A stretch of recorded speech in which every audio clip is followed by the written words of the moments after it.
दोस्तों, अगर आपके सामने ऐसे दानव आ जाएं जो दुनिया को तबाह करते थे तो आप क्या करोगे। आज मैं आपके लिए ऐसे ही कुछ 5 खतरनाक दानवों के बारे में जानकारी लेकर आया हूँ। चलिए शुरू करते हैं। जिज, इसे बीस्ट ऑफ द स्काई कहा जाता है। इसे पक्षियों का राजा भी कहा जाता था। ये इतना बड़ा था कि जब ये आसमान में उड़ता था तो चारों ओर अंधेरा हो जाता था और ये पृथ्वी को आसमान से आने वाली हवाओं और तूफानों से बचाता था।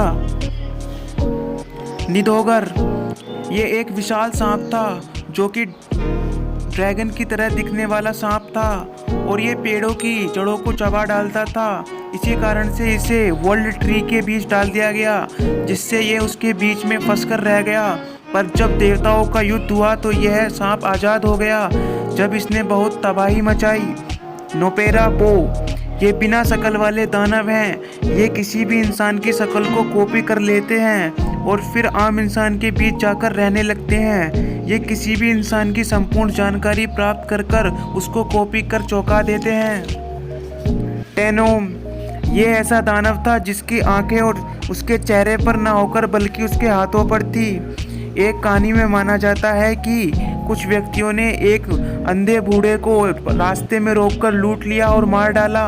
तो उस बूढ़े ने भगवान से प्रार्थना की कि उसकी आंखें लौटा दे ताकि वो उसके खूनी को ढूंढ सके। तो भगवान ने उसकी आंखें उसके हाथों पर दी। जब से लेकर वह अपने खूनी को ढूंढ रहा है।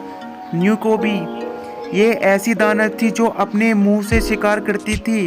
ये दिन में तो एक औरत के रूप में रहती थी और रात में उसका चेहरा उसके शरीर से अलग हो जाता था।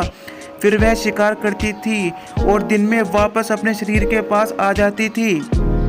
माना जाता है कि इसको केवल तभी मारा जा सकता था अगर इसका चेहरा इसके शरीर पर ना पहुंचे।